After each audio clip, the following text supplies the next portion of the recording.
তো 350 সিসির গাড়ির সঙ্গে সঙ্গে আপনাদেরকে দেখাবো 650 সিসির গাড়ি। খুবই সুন্দর, খুবই সুন্দর। 600 আর 350। হ্যাঁ, 600 আর 350 প্রায় হয়ে গেল 1000 সিসির গাড়ি। ঠিক আছে, 1000 সিসির গাড়ি। 1000 সিসি গাড়ি আমি আপনাদেরকে দেখাবো, কিন্তু ইঞ্জিন থাকবে দুটো বোধহয় তিনটে। ওয়াক্টি র্যান্ডো। Dual cylinder. ওটা dual cylinder, single cylinder. Oh I like it, I am very sorry. 3 cylinder গাড়ি আপনাদেরকে দেখাবো। প্রথম দেখাবো অ্যাডভোকেটের বাবু Hunter 350 with extra fittings, backrest, সামনে windshield, engine guard, leg guard. গাড়ি খুবই সুন্দর। প্রাইস হবে শুধুমাত্র 1,40,000 টাকা, 2024। তারপরে GT 650।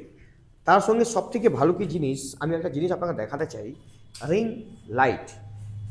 রিং লাইট যখনই জ্বলবে তখনই বলবেন রিঙ্গা রিঙ্গা রিঙ্গা। দাম হবে শুধুমাত্র 2,30,000 টাকা। 2,30,000 টাকা। শুনতে পেয়েছেন? হ্যালো ক্যামেরাম্যান, শুনতে পেয়েছেন? 2,30,000 টাকা। একটাই ব্র্যান্ড, একটাই ব্রাঞ্চ, আমাদের বাইক পয়েন্ট। দেখে নিন গাড়ির কন্ডিশন, EMI ফ্যাসিলিটিস অ্যাভেলেবেল। তাড়াতাড়ি দৌড়ে দৌড়ে এসে যান।